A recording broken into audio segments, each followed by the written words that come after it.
com esse tanto de coach, de falar que todo mundo pode ter o que quiser, que querer é poder, isso é uma grande mentira, tá, gente? Quantas vezes você já se sentiu escravo das suas metas, dos seus objetivos, das suas ambições? E daí você se sente sugado por algo que você mesmo criou. Com tanto tem que a gente carrega com a gente. Nossas metas, nossos objetivos têm um sentido muito sério, muito bonito, que é nos fazer crescer. Em qualquer área que você estabelece uma meta, é para se desenvolver. E hoje eu quero trazer com você aqui algumas reflexões sobre essas metas e sobre a forma como a gente lida com as nossas metas, porque é muito apropriado a gente ter um sistema de lidar com os nossos desejos para encarar a realidade, como as coisas se desdobram na nossa frente, que cá entre nós a gente sabe que não é da forma como a gente idealiza, saudável. Então, não sendo exatamente como a gente planeja, como eu vou lidar com o andar da vida sendo diferente daquela forma exata como eu planejei realizar aquela meta? Isso é uma coisa muito interessante para você saber. Será que eu devo mudar minha meta? Será que eu devo mudar minha posição frente à meta? Ambos? Ou nenhum dos dois? Primeira coisa, vamos lembrar de como que a gente tem que ver as nossas metas. Seja uma meta financeira, uma meta com o próprio corpo, uma meta de relacionamento. A meta é um compromisso nosso com a gente mesmo. O que a gente quer se tornar. Mas a gente não pode também levar a ferro e fogo todas as coisas que a gente deseja, porque senão a gente volta no problema que a gente começou esse vídeo falando. É quando a gente vira escravo das nossas metas. A gente acaba levando uma vida escravizada a favor de algo que a gente está buscando.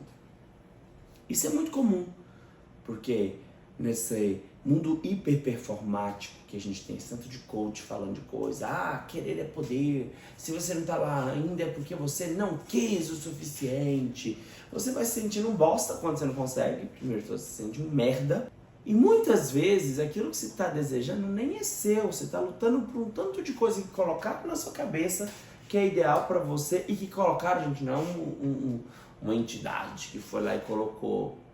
É o seu ato ressoante com o lugar que você está, de deixar a sua cabeça ser ocupada pelos sonhos dos outros, quando você não tem o hábito reflexivo de pensar seus próprios sonhos, de pensar suas próprias metas. E é para isso que eu estou te convidando aqui agora. Uma nova forma de você se relacionar com as suas metas. Refletindo sobre elas, entendendo até onde realmente elas são suas ou elas são herança osmótica que você recebe dos meios que você vive. Não é culpando pai ou mãe pela meta que você está tendo aí na sua vida, não. Ou sua igreja ou grupo que você participou, ou seus amigos. Você absorveu porque quis esse sonho e porque não refletiu sobre ele. Às vezes você nem de carro gosta, mas está dando no meio que todo mundo compra um carro melhor que o outro. E todo ano troca. Quando é fé, você está pondo um monte de energia sua em prol de fazer uma troca de carro anual. E nem de carro você gosta, mas você acha que gosta pelo meio que você vive, porque você não para e reflete até onde isso é meu. Refletir é inerente da alma humana. Temos que parar e refletir em nossas metas. Porque as nossas metas, elas são para nos dar vida e não nos roubar vida. Por isso que eu trago esse vídeo hoje, para a gente refletir se as nossas metas estão dando vida para a gente ou estão nos escravizando. Primeira coisa é, ter um nível de ansiedade é normal quando você vai fazer algo que é importante. Ficamos ansiosos. Mas quando essa ansiedade ela é paralisante, ela rouba muita energia da gente, a gente tem que rever o ponto. Para lidar com as nossas metas de uma forma a ser energizado por elas, eu preciso me apegar não só ao target, à meta, como por exemplo, a meta de uma quantidade de dinheiro que você tem que ter poupado. Lógico que nós temos um número, né? Chegar até aqui. Mas a meta dá pra gente, sobretudo, o desenvolvimento. Uma jornada heróica que nos coloca num processo de formação, de ganho de habilidades para atingir essa determinada quantia de dinheiro, para atingir aquele diploma tão sonhado, para atingir aquela prova, aquela maratona, seja lá que meta você colocou para você. A meta, ela está atrelada a um processo de transformação pessoal. Ela é um compromisso seu com você mesmo, de se tornar uma outra pessoa, de se tornar uma pessoa melhor. Então a gente tem que deslocar para a nossa meta o prazer. Lembrar para eu não ser escravo da minha meta, eu tenho que ter um prazer associado à meta. Todo o meu corpo tem que se envolver com essa meta de uma forma prazerosa. Porque nessa forma hiperperformática que nós temos aí, com esse tanto de coach, de treinadores de pessoas que falam que todo mundo pode ter o que quiser, que querer é poder, isso é uma grande mentira, tá, gente? É uma grande mentira, que escraviza muita gente. Que esquece que a meta de verdade é um processo de transformação pessoal. Portanto, eu tenho que criar novas habilidades e não ficar me martirizando pela distância que eu tô de onde eu quero chegar. E dá-lhe chicotada, porque se você só não chegou lá porque você não quis o suficiente, dá-lhe chicotada. Nós temos que incluir mais amor dentro das nossas metas, amor pela gente. E ser gentil nos dias de hoje exige muita coragem. Ter esperança nos dias de hoje exige muita coragem. Porque entrar nessa linha de produção em massa, de escravos das próprias metas, de escravos dos próprios objetivos, é muito fácil. Porque só você começar a seguir 2, 3 pessoas lá, que acorda 3h20 da manhã, que faz uma rotina enorme, e na hora que você acorda a pessoa já venceu três gorilas, e já venceu todas as fraquezas humanas, já leu metade da Bíblia, e já fez tudo. Calma lá, essa coisa hiperperformática é tudo menos humana. É menos humana. Tem que existir um certo prazer dentro de tudo aquilo que você vai colocar na sua rotina. E a sua meta, ela tem que ser vinculada com você. Com muito amor e prazer. Mas que prazer é esse? Não estou falando de prazeres vãos, não estou falando de desvirtudes aqui, não. O prazer da construção de si mesmo. Porque esse prazer do ganho de novas habilidades, ele é fundamental. Então tem nessa cultura de massa aí, de toma o chicote para poder crescer e para performar, a gente é treinado a tirar tanto prazer da vida e depois a gente reclama de ter uma vida sem prazer. Ou, olha só, mas eu não reclamo, Matheus, mas daí você fala, tá esperando o final de semana para viver. Ou seja, a sua rotina não é uma rotina com vida. Já sabe que é uma rotina desalmada. Uma rotina sem vida é quando você fala que está esperando as férias ou o final de semana para viver. Mas então como que eu faço para ter vida na minha rotina? Se conecta com a sua meta, no lugar do prazer. Aí você começa a encontrar vida na sua meta. Por exemplo, a meta de começar a ter uma presença digital maior. Começa a colocar esse propósito dentro. Peraí, eu tenho uma habilidade para eu ganhar. Na hora que você fala habilidade, seu cérebro e todo o seu corpo começa a colaborar. Porque o nosso corpo gosta de ganho de habilidades. Ele gosta muito disso. Aí tudo coopera para o bem do ganho da habilidade nova. Da habilidade de escrever um texto para poder falar nessa rede social. Porque se você só olhar para a parte tenebrosa do trabalho de mídia social, você vai começar a ficar com medo, vai ficar ansioso, vai ativar o circuito errado. Você tem que ativar o circuito do prazer. E o nosso prazer aqui, que eu estou falando com você, é o do ganho de novas habilidades. Então desloca a palavra prazer para isso, para esse lugar, e começa a quebrar essa ideia de, para crescer, eu preciso validar sofrimento. A dor, ela é inerente, ela vai vir com o crescimento. Mas você não precisa ficar legalizando o sofrimento, que é a permanência nesse estado de dor maçante, como se fosse necessário viver essa paixão para poder se tornar alguém. A sua meta tem que ter muita gentileza sua com você mesmo. Não estou falando aqui, gente, para você ficar também sendo um grande procrastinador ou viver deitado, esperando o bonde passar. Nada disso. Tem que ter disciplina, tem que ter constância, tem que ser constante e persistente. Ali, ó. Repetir sempre e se lembrar o porquê tá repetindo, para não virar uma coisa mecânica. Então, todo início de semana, e eu tô gravando isso aqui numa segunda-feira, revisita suas metas. E aí, tá de acordo? Eu tô vendo prazer. Por exemplo, uma das minhas metas é a maior presença digital.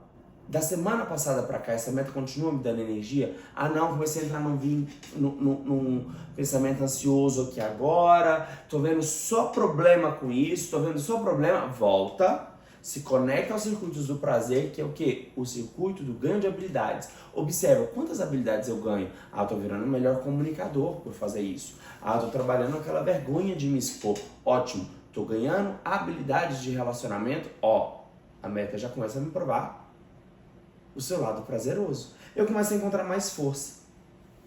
E daí, entra uma outra imagem que eu quero trazer para vocês. A gente falou da esperar o final de semana para viver, mas agora eu quero trazer a imagem da vida como uma pessoa, como uma professora, como uma aliada sua. Porque a vida, ela é, na verdade, a nossa grande professora. Ela é uma aliada nossa. E por vezes a vida vai te mostrar que existe uma incoerência entre aquilo que você tem de ideal e a realidade.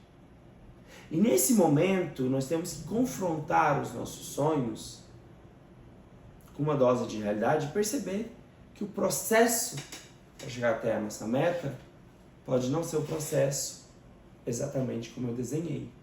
E aí vem a nossa prontidão, um estado de disponibilidade para aceitar a realidade e dar o nosso melhor. E dizer para a vida, eis-me aqui. E aceitar que às vezes a forma como você achou que ia desenvolver aquela habilidade não é a forma como a boa treinadora vida, como se a vida fosse seu verdadeiro coach, quer que você ganhe essa habilidade. Alguns vão ter mais problemas na comunicação, outros na parte matemática, do dinheiro, outros na parte do relacionamento, mas cada um vai receber da vida na proporção daquilo que precisa desenvolver melhor.